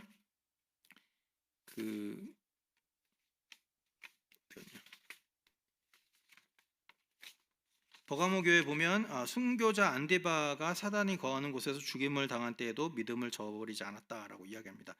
자, 그곳에 사단이 거하는 곳이다라고 이야기합니다. 사단이 거하는 곳. 왜 사단이 거하는 곳이라고 했을까? 뭐 여러 가지 이유가 있지만 뭐 거기에 제우스 신전도 있었고 황제를 숭배하는 신전도 있었고 여러 가지 이유가 있습니다. 그러나 그거는 대부분 7교회가 다 공통적인 상황이었기 때문에 아마도 가장 중요한 이유는 여기에서 순교자가 낮다라는 사실 때문에 사단이 거하는 곳이라고 말했을 가능성이 큽니다. 자, 그만큼 이게 순교자가 날 정도로 굉장히 어려운 곳이었어요. 그런데 그럼에도 불구하고 거기서 이제 믿음을 저버리지 않은 사람들이 있었던 반면에 발람의 교훈을 지키던 사람들이 있었다라고 여기서 이야기를 하고 있습니다. 발람의 교훈, 여러분 발람 하면은 민수기 말씀이 생각이 나죠. 민수기 25장에 보면 그 발락이라는 사람이 발람이라는 선지자를 시켜가지고 이스라엘을 저주하게 만드는데 이 발람이 저주하지 않고 축복을 하는 장면이 등장을 합니다. 근데 그것으로 끝나는 것 같은데 나중에 31장으로 넘어가면 거기에 이스라엘이 발람의 꾀에 빠져서 그 우상숭배에 동참하고 행음에 동참하는 장면이 나옵니다. 그러니까 거기에 자세한 설명은 없지만 유대 전통을 보면 아마도 발람이 그 이후에 여러 가지 그 유대인들을 미혹해가지고 우상숭배에 참여하게끔 만들었다라는 전통들이 있어요. 그러니까 성경에는 나와 있지 않지만 이 발람이 어쨌든 이스라엘 백성들이 우상숭배와 행음에 참여하도록 그런 어떤 유혹했던 사건들이 있었다는 것을 알 수 있습니다. 그러니까 발람의 교훈을 지키는 사람들이 존재했다라는 것은 버가모 안에도 이렇게 타협주의적인 신앙을 조장하는 사람들이 있었다라는 것을 이렇게 알 수 있는 거죠. 그래서 그들에게 회개하라라고 이야기를 합니다. 회개하라.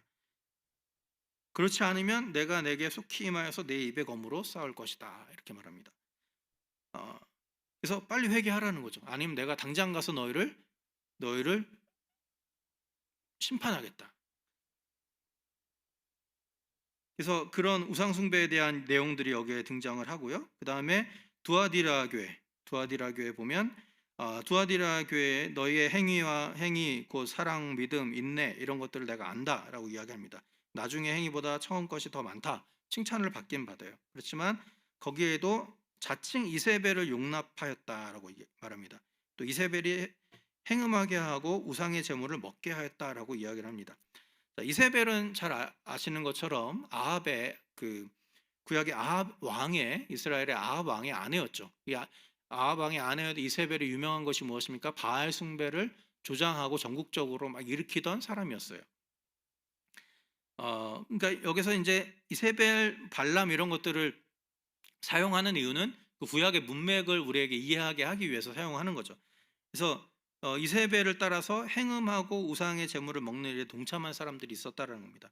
마찬가지로 이 이세벨의 가르침도 타협주의적인 것이었겠죠. 그렇게 단절될 필요 없어, 뭐 이런 거. 세상 사람들과 그렇게 너무 이렇게 선을 그을 필요 없어라고 이야기를 했을 것이라고 우리가 충분히 예상할 수 있습니다. 특별히 여기에서 말하는 우상 숭배와 행음과 우상의 제물이 무엇인가 우리 좀 생각해 볼 필요가 있겠는데요. 행음이라는 것은 문자 그대로 행음일 수도 있지만 우리가 구약의 배경을 살펴볼 때 구약에서는 행음과 우상 숭배를 항상 동일시합니다.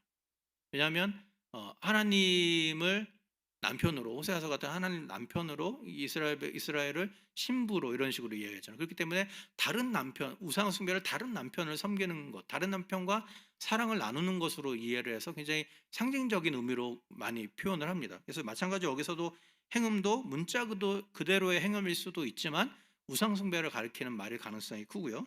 자, 그럼 우상의 제물은 무엇일까요? 우상에게 드려진 제물, 희생 제물, 고기를 이야기합니다. 이것은 이제 당시의 축제 문화, 만찬의 문화를 좀 이해하실 필요가 있는데 당시에는 이 아까 제가 말씀드린 것처럼 제우스 신전도 있고 무슨 별의별 신전들이 다 있습니다. 여기에 아데미 신전도 있고 황제를 숭배하는 신전도 있고 그러다 보니까 절기 때마다 희생 제물을 많이 잡겠죠.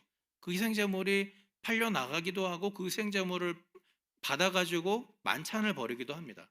자, 그러면 다른 사람의 그 만찬에 초청되어서 간 경우에 거기서 고기를 먹게 되면 그 음식은 물어보지 않아도 우상에게 바쳐졌던 제물의 가능성이 큽니다. 그렇죠? 그것을 먹을 것인가 말 것인가의 문제입니다. 물론 고린도전서에 보면 고린도전서 8장에도 비슷한 내용이 나옵니다. 근데 바울은 약간 온건하게 이야기해요. 우상에게 바쳐진 우상은 별거 아니다. 그래서 우상은 없기 때문에 바쳐진 것을 먹을 수도 있고 안 먹을 수도 있다. 너희가 성숙한 자면 안 먹어도 된다. 그러나 뭐라고 해야죠? 성숙하지 않은 자, 실제로 우상이라는 신이 존재한다고 생각하는 사람은 너희가 먹는 걸 보고 실족할 수 있다는 거죠. 그래서 차라리 나는 형제를 실족시키느니 안 먹겠다. 그렇게 얘기합니다. 근데 계시록은 좀 더 과격하게 이야기합니다. 그러니까 계시록은 그냥 음식을 먹고 안 먹는 문제를 떠나서 그런 그 문화에 참여하는 것 자체를 통해서 자기도 알게 모르게 황제 숭배나 그런 문화에 동참하게 된다는 거죠. 황제 숭배에 경배하는 것에 이를 수밖에 없는 것을 이야기를 합니다. 그렇기 때문에 우상 그냥 괜찮아, 그냥 황제 숭배에 절해도 되라고 말하는 것은 타협하는 신앙이라고 계시록은 이야기를 하는 것이요. 실제로 당시에는 좀 상황이 그랬습니다. 1세기 말 상황은 좀 더 심한 상황이었어요. 그러다 보니까 그런 것들에 대해서 그것을 용납하고 받아들이고 타협주의적인 신앙에 빠진 것에 대해서 책망을 하는 것이죠.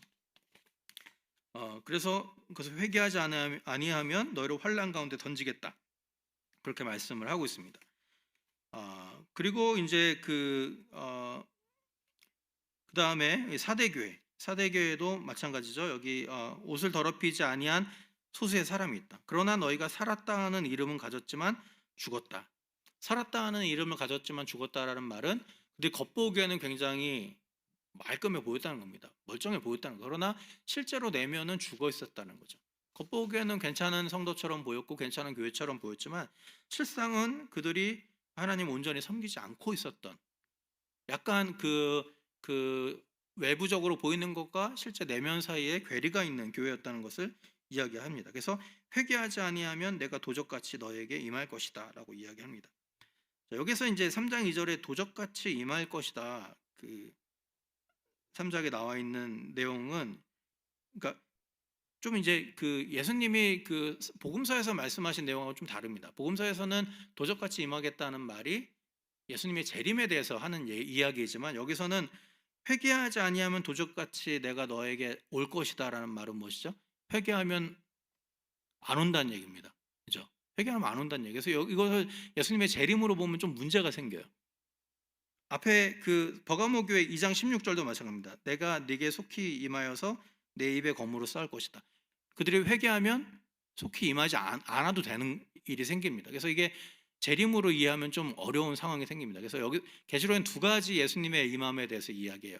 재림도 이야기하지만 상시적인 임함이라고 표현을 하는데, 그 말은 뭐냐면 언제든지 내가 너희에게 가서 너희를 심판할 수 있다라는 관점이에요. 그러니까 예수님이 재림 때만 오시는 게 아니고 실제 성령을 통해서 우리 가운데 살아 계시잖아요. 그러니까 예수님이 언제든지 그들을 심판할 수 있다라는 것을 굉장히 다급하게 말씀하시는 장면이라고 여러분들 이해를 하시면 좋겠습니다. 그렇게 좀 이해를 하시면 좋겠고, 어쨌든 그래서 이런 심판과 권면을 통해서 계속해서 그들이 빨리 돌이키도록 유도하는 그런 내용들을 우리가 볼 수 있는 거죠. 그리고 빌라델비아, 적은 능력을 가지고 아까 제가 말씀드린 것처럼 내 이름을 배반치 않았다. 내가 속히 임하리니 내가 가진 것을 굳게 잡아 면류관을 빼앗지 못하게 하라. 여기서 속히 임하리는 예수님의 재림을 가리키는 것이 맞습니다. 그러니까 예수님이 올 것이다. 그러니까 그때까지 끝까지 놓치지 말고 이 면류관을 붙잡아라, 이렇게 이야기를 하고 있는 것이죠. 그 라우디게아 교회, 가장 문제적인 교회죠. 칭찬이 없는 유일한 교회입니다. 다 칭찬이 있는데 칭찬이 없는 유일한 교회. 근데 이 유일한 교회의 책망의 내용이 무엇입니까? 네가 부자라고 생각하지만, 네가 다 가졌다, 아무것도 부족한 것이 없다라고 생각하지만 사실은 너는 공고하고 가련하고 가난하고 헐벗었고 눈이 보이지 않고, 이런 내용을 이야기하는 거죠. 그러니까 라오디게아 교회가 부자가 될 수 있었던 이유를 우리가 생각해 볼 필요가 있습니다. 다른 교회는 가난했는데 이 교회는 부자가 될 수 있었던 이유, 당시에 여러 가지 상황을 생각해 볼 때 부자가 되는 여러 가지 조건 중에 하나는 황제 숭배에 적극적으로 참여하는 사람들은 부자가 될 가능성이 가장 큰 시기였습니다. 그렇기 때문에 자세한 내용이 여기에 등장하진 않지만 많은 학자들은 이 라오디게아가 부자들이 많이 모였던 이유는 그 구성원들이 타협적인 신앙을 가졌을 가능성이 굉장히 크다라고 판단을 합니다. 그렇기 때문에 그들은 부자라고 우리는 부족한 것이 없어라고 막 이렇게 아주 화려한 곳에서 예배드리고 했을지 몰라도 실제로 하나님이 보시기에는 그들의 신앙은 타협적인 신앙이고 하나님을 온전히 섬기지 않는 신앙이었다는 것이죠. 그래서 그들에게 차든지 더웁든지 하라라는 거죠. 이쪽이냐 저쪽이냐 선택을 해라라고 이야기를 하고 있습니다. 이것도 우리가 좀 가장 그 오해하는 그 구절 중에 하나인데요. 차든지 더웁든지 하라. 보통 이렇게 생각합니다. 더운 건 좋은 거고 차은 거는 나쁜 거예요, 그죠? 그래서 하나님은 이도저도 아닌 거는 싫으니까 둘 중에 하나 완전히 믿지 않든지 아니면 제대로 믿든지 이 둘 중에 하나를 선택하라, 이런 식으로 많이 해석을 하지만 사실은 그렇게 보기가 어렵습니다. 성경에서 여기서 말하는 것은 찬 것은 나쁘고 더운 것은 좋다라는 의미는 들어있지 않아요. 분명히 하라는 의미만 들어있습니다. 네 입장이 뭐냐 분명히 하라라는 거죠. 그래서 이것을 이해하는 몇 가지 방법이 있는데요. 하나는 잠깐 화면에 제가 띄워드린 것처럼 여기 보시면 당시에 이제 상황을 보면 라오디게아 교회가 여기 있습니다. 가까운 곳에 히에라폴리스라는 온천 지역이 있습니다. 이게 옆에 사진이 히에라폴리스, 실제 지금 터키에 가면 볼 수 있는 히에라폴리스 온천이에요. 하얀 이 석회질 같은 것들이 이제 나오면서 여기에서 이제 뜨거운 물이 흘러나오는 거예요. 그래서 멀리서도 이것을 볼 수 있었다고 합니다. 그래서 피부 치료나 뭐 이런 것을 위해서는 많은 사람들이 히에라폴리스 온천에 가서 이 좋은 뜨거운 물에 입수를 하고 목욕을 하고 했다고 해요. 근데 반면에 가까이 있었던 골로새, 라오디게아 바로 옆에, 히에라폴리스 바로 밑에 있었던 여기 산에 보이는 곳이, 이곳이 이제 골로새라고 이야기를 하던데요. 이 골로새 지역은 차가운 물로 유명했다고 합니다. 이 흐르는 물, 계곡 이런 것들로. 그러니까 이런 어떤 지리적인 배경을 볼 때 차든지 덥든지 하라면 찬 것은 나쁘고 더운 것은 좋다 이런 의미는 아니죠. 둘 다 각자의 용도가 있다라는 거예요. 그런데 너희는 이도저도 쓸모가 없다라는 거예요. 그래서 너희의 입장을 분명히 하라 이렇게 우리가 해석하기도 하고요. 두 번째 해석의 방식은 당시 고대 헬라 지역의 연회 그리고 와인 문화로 설명을 하기도 합니다. 그러니까 와인을 마시는 방법이 두 종류가 있었다고 해요. 당시에는 굉장히 연회 문화가 발달을 했기 때문에 와인을 마시는 두 가지 종류가 있는데, 하나는 일반적으로 차게 마시는 겁니다. 차게 마시려면 그 찬물이나 얼음들을 가지고 와서 그걸 담그겠죠. 와인은 차가워지고 담갔던 물은 미지근해집니다. 그 미지근한 물은 버릴 수밖에 없어요. 뜨거운 와인도 마찬가지입니다. 뜨거운 와인은 몸이 안 좋은 사람이 건강을 위해서 마셨다고 합니다. 그러면 뜨거운 와인을 해서 뜨거운 물을 와인에 담겠죠. 그러면 와인은 뜨거워지고 담았던 뜨거운 물은 미지근해집니다. 내다 버리게 되죠. 쓸모없게 됩니다. 그러니까 이런 것으로도 이해를 할 수 있습니다. 그러니까 어느 쪽이 되었든지 간에 중요한 것은 무엇이에요? 하나님이 입장을 분명히 하라는 겁니다. 네가 하나님을 믿을 것이냐? 아니면 하나님을 정말 믿을 것이냐? 그럼 제대로 믿으라는 거죠. 이 두 곳에 다 발을 담그고 있지 말라라는 의미입니다. 그래서 열정적으로 살아라 이런 의미는 아니라는 것을 우리가 좀 이해를 할 필요가 있습니다. 차든지 덥든지 하라, 우리 많이 열정적인 신앙을 가져라 이렇게 이해를 하는데, 그렇게 보기는 어렵고 입장을 분명히 하라 이런 의미로 이해를 하시는 것이 좋겠습니다. 그래서 안 그러면 내가 내 입에서 너를 토하여 버리겠다라고 이야기를 하고 있는 것이죠. 자, 이런 여러 가지 내용들을 통해서 우리가 이제 몇 가지 이제 결론적으로 몇 가지를 좀 살펴볼 수 있습니다. 7교회의 메시지를 정리를 하면요. 자, 책망이 없는 교회는 공통적으로 궁핍하고 능력이 적은 교회였습니다. 이게 굉장히 공통적인 내용이고요. 칭찬이 없는 라오디게아 교회 같은 경우는 부유하고 능력이 많은 교회였다. 그러나 중요한 것은 모든 교회에게 종말적인 구원의 약속이 주어졌다는 겁니다. 모든 교회에게.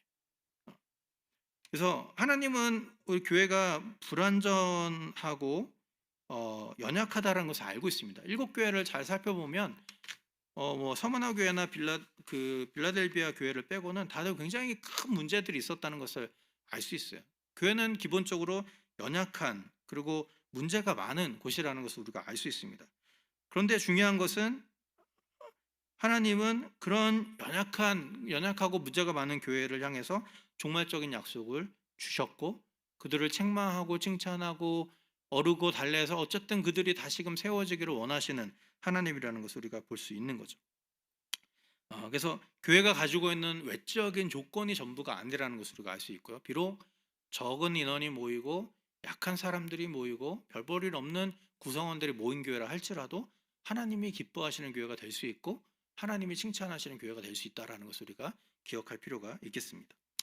자, 그래서 이제 우리가 정리를 하면 7교회를 향한 메시지가 알려주는 교회의 본질에 대해서 몇 가지를 살펴볼 수 있겠습니다. 하나는 교회라는 것은 무엇이냐? 하늘의 가치로 사는 방식을 세상에 보여주는 대한 공동체라는 것입니다.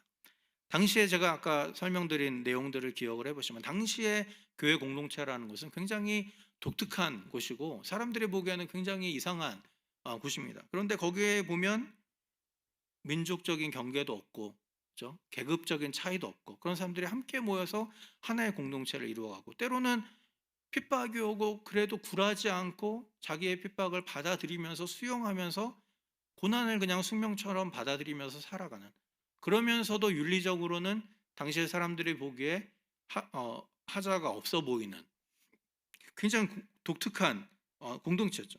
그러니까 다른 공동체입니다. 뭔가 다른 식의 삶의 방식과 선택과 결단을 해나가는 공동체, 이것이 계시록이 알려주는 교회의 본질 중에 하나라고 할 수 있겠습니다. 모두가 같은 길로 갈 때 똑같은 길로 가는 것은 교회 공동체 본질이 아니라는 거죠. 모두가 이것이 좋다고 말할 때 그것이 정말로 성경적으로 좋지 않다라고 말하면 우리는 그것이 힘들어도 다른 길로 갈 수 있는 것, 다른 길로 가면서도 살아갈 수 있다라는 사실을 보여주는 것, 그것이 바로 교회 공동체다라는 것을 이것을 통해서 알 수 있습니다. 두 번째는 공의와 사랑 사이의 균형 감각을 유지할 때 건강한 교회가 될 수 있다는 거죠. 에베소 교회, 아까 제가 말씀드린 것처럼 공의를 중시하다가 사랑을 잃어버리는 교회였습니다. 반대로 두아디라 교회는 무엇입니까? 교회 내에 죄악들을 그냥 눈 감아버려요. 이세벨을 가르치면 그냥 수용해버립니다. 막 활동하도록 그냥 내버려뒀어요. 결국에는 이것은 사랑을 강조하다가 공의를 놓쳐버리는, 균형을 상실한 교회가 되는 것이죠. 둘 다 건강한 것이 아닌 것이죠. 이 두 개의 밸런스를 어떻게 유지할 것인가 굉장히 중요한 문제라고 할 수 있습니다. 그것이 1세기 교회에서도 그랬지만 오늘날의 교회에서도 마찬가지라는 것을 우리가 알 수 있는 거죠. 또 세 번째로는 교회는 고난과 궁핍 속에서 부요해진다라는 것입니다. 고난과 궁핍 속에서 부요해진다. 2000년의 교회 역사를 쭉 살펴보면 교회가 가장 신학이 발전하고 교회가 가장 왕성했을 때는 항상 고난을 당할 때였습니다. 고난을 당할 때. 초대교회. 그죠? 근데 그 자꾸 엘룰이라는 신학자는 그래서 교회가 가장 타락하기 시작한 정점이 언제냐? 역설적이게도 로마가 기독교를 자신의 그 종교로 공인한 시기부터 교회는 가장 타락의 길을 걸었다라고 판단합니다. 굉장히 일리 있는 말이에요. 로마 제국이 자신의 그 공식 종교로 기독교를 받아들이자마자 여러 가지 암투가 시작되죠. 종교를 통해서 권력을 잡기 위한 암투들이 시작합니다. 그래서 교회가 타락하기 시작합니다. 마찬가지입니다. 중국 교회가 언제 부흥했냐 하면 그 중국 교회가 그 모태동 그 마오쩌둥이 그 혁명을 하죠. 농민혁명 같은 걸 합니다. 이제 문화혁명이라고 하는데 문화혁명을 통해서 많은 교회들을 박살내고 신부들을 쫓겨내고 수녀들을 죽이고 목사들을 감옥에 보내고 하는 일들이 일어납니다. 그러면서 당시에 왕성하게 활동했던 외국의 그 선교사들이 다 떠나게 돼요. 떠나면서 이 외국의 선교사들이 뭐라고 생각을 했냐면 이제 중국의 교회는 사라지게 될 것이다 이렇게 생각을 했습니다. 근데 80년대 말이 돼서 중국이 개혁 개방 정책을 하면서 외국의 사람들이 들어오게 됩니다. 그때 다시 외국의 선교사들이 들어왔어요. 선교사들이 들어와서 깜짝 놀라게 됩니다. 왜냐하면 자기들이 떠날 때보다 더 엄청난 많은 수의 교회들이 지하에서 왕성하게 활동하고 있었어요.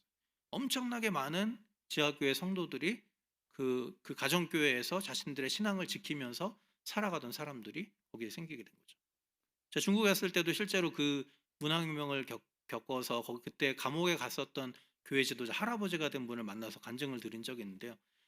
그분의 간증을 들으면 그런 것입니다. 다들 서로 아는 척을 못해요. 자기 교회 사람들을 아는 척하다가 저 사람도 감옥에 갇히게 되니까 모른 척합니다. 집에서 혼자 눈물로 기도하고 가족들끼리 조용조용히 기도하면서 그 신앙들을 지키면서 엄청나게 교회가 부흥하게 되는 것이죠. 교회는 고난과 궁핍이라는 것이 교회의 영적인 자양분이라는 것을 알 수 있습니다. 오늘날의 많은 현대 교회들은 고난과 궁핍을 그렇게 반가워하지는 않는 것 같습니다. 그렇죠? 교회가 약간 어떤 교회 나라의 정책 때문에 교회가 약간 손해를 보면 막 일어나가지고 교회 막 이렇게 마치 그 압력 단체처럼 자신의 힘을 과시하는 모습들을 많이 보게 됩니다. 결코 그런 모습으로는 세상의 빛을 발하기가 어렵다라는 것이죠. 교회는 이익단체도 아니고 압력단체도 아닙니다. 힘으로 자기의 어떤 이익을 쟁취하는 것이 교회가 아니고 때로는 손해를 기꺼이 감수하면서 하나님의 뜻을 구하는 것, 그것이 진정한 교회의 모습이라는 것이죠. 그것이 이제 계시록을 통해서 우리가 볼 수 있는 교회의 모습일 수 있습니다. 또 하나는 교회는 불완전한 곳이라는 거죠. 7교회의 면면을 살펴보면 또 특별히 바울 서신에 바울이 섬겼던 교회들, 고린도 교회니 바울 서신 내용을 보면 굉장히 기가 찬 게 굉장히 많습니다. 고린도 전후서를 한번 읽어보세요. 진짜 엄청 기가 찬 내용들이 많이 나옵니다. 이게 교회냐 할 정도로. 그럼에도 불구하고 바울은 그 교회를 향해서 사랑을 베풀고 하나님의 뜻을 전합니다. 그래서 우리가 알 수 있는 것은 교회는 불완전한 공동체라는 겁니다. 그래서 보네퍼가 그 신도의 공동생활이라는 책에서 그런 이야기를 하죠. 그 성도와 그리스도인들과 죄수들의 공통점이 있다는 거예요. 다 죄인이라는 거예요. 차이점이 있다라는 거죠. 그 죄수들은 감옥에 있는 죄수들은 용서받지 못한 죄인이지만 그리스도인들은 용서받은 죄인이다라는 거예요. 용서받은 죄인이다. 무슨 말이냐? 저 사람을 볼 때 그 사람의 죄가 드러나거든 저 사람을 용서해 주신 예수 그리스도를 생각하라는 거죠. 그 예수 그리스도가 너의 죄를 용서한 것처럼 저 사람의 죄도 용서했다. 용서받은 죄인이다. 예수님이 용서하신 죄인을 네가 왜 함부로 대하느냐. 그런 내용을 이야기를 합니다. 굉장히 의미 있는 얘기라고 할 수 있습니다. 그래서 교회는 불완전한 곳이죠. 죄인들의 모임입니다. 그러나 용서받았을 뿐이에요. 그러니까 우리가 서로 수용하고 때로는 보듬고 때로는 용납하면서 함께 한 공동체를 만들어갈 이유가 있는 것입니다. 그리고 또 한 가지 교회는 진리를 붙잡을 때 위기를 극복할 수 있다라는 거죠. 진리를 붙잡을 때 당시 1세기 상황에서 교회가 추구하는 것이 돈이 되면 진리를 붙잡기 어렵게 되죠. 그렇죠? 더 많은 돈을 벌어서 우리가 교회를 많이 늘려보겠다 이렇게 생각을 했다면 많은 사람들이 이 황제 숭배에 동참하고 이렇게 했을 것입니다. 그런데 계시록에 말하는 교회는 그것이 아니죠. 너희가 비록 핍박을 받고 궁핍하게 된다 할지라도 진리를 지키라는 거죠. 그러면 너에게 새 예루살렘에서 내가 약속한 영원한 종말적인 축복이 너희를 기다리고 있을 것이다. 그래서 교회라는 곳은 진리를 붙잡을 때 비로소 위기를 극복할 수 있는 곳이다라는 것을 우리가 알 수 있는 것이죠. 그래서 오늘 이 말씀을 좀 두 가지로 적용해 볼 수 있겠습니다. 우리 교회가 회복해야 될 균형 감각은 어떤 것인가? 사랑과 공의 사이에 또는 수용과 배척 사이에, 그죠? 죄에 대해서는 사랑할 것인가? 아니면 공의는 어떻게 지킬 것인가? 또 세상의 문화에 대해서는 어디까지 수용할 것인가? 어디까지 배척할 것인가? 그죠? 이런 것들에 대한 우리의 어떤 고민들이 필요한 것이죠. 우리가 개개인의 성도들도 필요하고 교회 전체적으로도 필요합니다. 이 균형 감각이 무너지면 교회는 굉장히 큰 어려움에 당하게 되는 것이죠. 또 두 번째로는 특별히 이 코로나 위기 상황 가운데서 우리가 세상에 보여줄 하늘의 가치란 무엇인가라는 것입니다. 우리 그리스도인들이 보여줄 가치, 세상 사람들과 좀 다른 그 가치는 무엇인가 이런 것들을 좀 고민할 시기가 되지 않았나라는 생각을 해보게 됩니다. 저 이 말씀을 좀 보면서 한 가지 생각났던 것 좀 나누고 싶었던 게 있는데 요새 뭐 그 미얀마 사태 때문에 카렌 족속이라는 분들이 굉장히 큰 집중을 받고 있습니다. 이 카렌족은 제가 예전부터 제가 알고 지내던 선교사님을 통해서 많이 들었던 굉장히 익숙한 지역인데요. 이 카렌족이 그 버마와 태국 사이의 경계선에 살면서 여기도 속하지 못하고 저기도 속하지 못하는 그런 사람들입니다. 근데 태국과 미얀마와 달리 카렌 족속만큼은 굉장히 기독교화율이 높은 곳이에요. 그래서 한 20몇 퍼센트인가 30몇 퍼센트인가. 그러니까 태국도 그렇고 다 소수민 그 미전도 종족이거든요. 미전도 국가입니다. 태국도 그렇고 미얀마도 그렇고. 근데 카렌족만 굉장히 많은 기독교인들이 있어요. 이 사람들이 내전으로 가족 자기 살던 곳도 잃고 그냥 난민 수용소 같은 데서 생활하는 사람들이 많이 있는데 굉장히 독특한 것은 이 카렌 그 교회가 굉장히 자립적인 교회로 굉장히 유명합니다. 그래서 외부의 선교사들이 도움을 주거나 보통은 이제 선교사들이 건물을 지어주잖아요. 근데 이 카렌 쪽 교회 중에 어떤 교회는 20년에 걸쳐서 외부의 도움을 받지 않고 자기의 힘으로 교회를 지어서 그것을 봉헌을 하고 그것을 자기 교회를 세워나가는 그런 교회들의 예들이 굉장히 많이 있습니다. 그러니까 돈으로 짓는 게 아니라는 거예요. 비록 우리가 어렵지만 우리가 모아서 우리가 짓겠다는 거죠. 놀라운 것은 이 카렌 사람들 중에 이렇게 훈련받은 카렌 사람들 중에 한국으로 선교사로 나가는 사람도 있습니다. 한국으로. 자비랑 선교사로. 왜? 한국에 있는 태국 사람들 전도하기 위해서. 카렌 사람들 태국어도 하거든요. 태국 지역에 살고 있기 때문에. 놀랍지 않습니까? 한국에 가서 외국인 근로자로 등록해서 돈을 벌어요. 한 달에 한 100만 원, 뭐 150만 원 받으면 그 중에 11조를 떼어서 카렌 총회 선교부로 헌금을 합니다. 카렌 총회 선교부에서 또 선교사를 길러서 또 외국으로 보내는 거죠. 놀라운 일이죠. 그러니까 우리가 생각할 때 선교라는 것은 잘 사는 곳에서 못 사는 곳으로, 그렇죠? 뭔가 많이 배운 사람들이 못 배운 사람들로, 그러니까 뭐 선진국에서 미개발국으로 이렇게 가는 건데 선교의 역전이 일어나고 있어요. 그래서 실제로 그 사람들이 와가지고 한국에서 태국인 교회를 세우고 태국인들을 양육하고 하는 일들을 실제로 진행을 하고 있습니다. 이게 사실은 다른 가치를 보여주는 거죠. 다른 가치. 자기들 먹고 살기도 힘든데 외국 선교사가 주는 돈을 받아가지고 교회 번듯하게 지면 얼마나 쉽고 편합니까? 근데 그 사람들은 그게 결국에는 우리 교회에 도움이 안 된다는 사실을 아는 거예요. 그러니까 하늘의 가치로 하나님이 주시는 방법으로 우리는 하겠다는 거죠. 십시일반 걸어가지고 농사진 걸 걷어가지고 교회를 짓고 거기서 선교사를 파송하는 거죠. 자기만 먹고 살기도 힘든 사람들이 머나먼 다른 한국 같은 곳에 가가지고 거기에서 돈을 벌어서 거기에서 11조를 보내고 거기서 또 사역을 한다. 굉장히 다른 가치로 세상을 사는 모습이라고 할 수 있습니다. 사실은 바로 그런 것들이 오늘날 우리 교회가 세상에 보여줘야 될 그런 모습인 것이죠.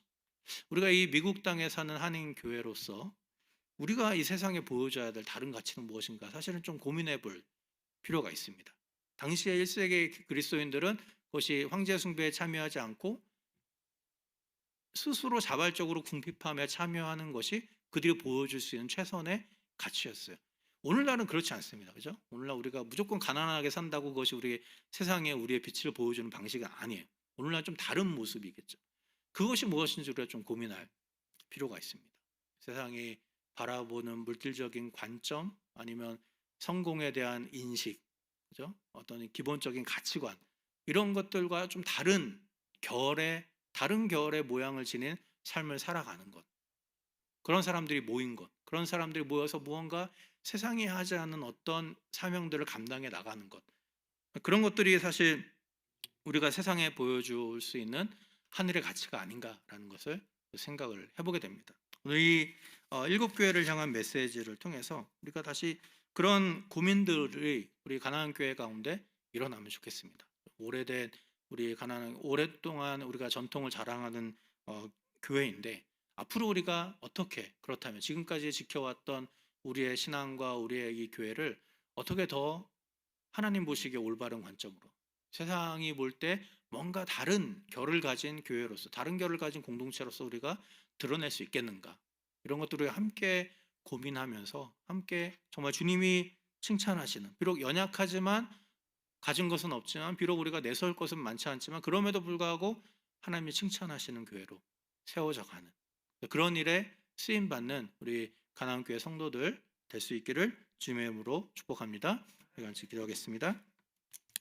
사랑해 주님 감사합니다. 오늘도 이 일곱 교회의 메시지를 통하여서 하나님 오늘 우리에게 던져주시는 하나님의 음성을 듣게 하시며 감사를 드립니다. 특별히 참으로 많은 것을 가졌지만 책망받았던 교회가 있었던 반면에 적은 능력을 가지고 참으로 궁핍했지만 그럼에도 불구하고 칭찬받던 교회들이 있었습니다. 주님 오늘 우리가 섬기는 이 가나안 교회 또 우리 가나안 교회에 속해 있는 우리 성도들 주님 앞에서 어떤 모습으로 서 있는지 다시 한번 돌아보게 하여 주시고 하나님 이 어려운 생활 어려운 삶의 현장 속에서 그럼에도 불구하고 우리가 세상을 향해 하나님의 관점으로 정말 하나님의 가치관으로 정말 살아가는 모습들을 보여줄 수 있는 그런 교회가 될 수 있도록 도와주시옵소서. 그것을 위해 애쓰게 하시고 고민하게 하시고 머리를 맞대게 하시고 우리가 누려야 될 또 누리고 있었지만 하나님 포기하라고 하시는 어떤 것들이 있다면 그것들을 포기하고 내려놓음으로써 정말 하나님의 뜻을 이루어가는 아름다운 교회 아름다운 성도가 될 수 있도록 주께서 은혜를 베풀어 주시옵소서. 감사하며 예수님의 이름으로 기도하옵나이다. 아멘. 네, 감사합니다. 우리 다음 주에는 계시록과 예배에 대해서 계시록에서 말한 예배에 대해서 함께 살펴보겠습니다. 한 주간 또 평안하시고 다음 주에 뵙겠습니다. 감사합니다.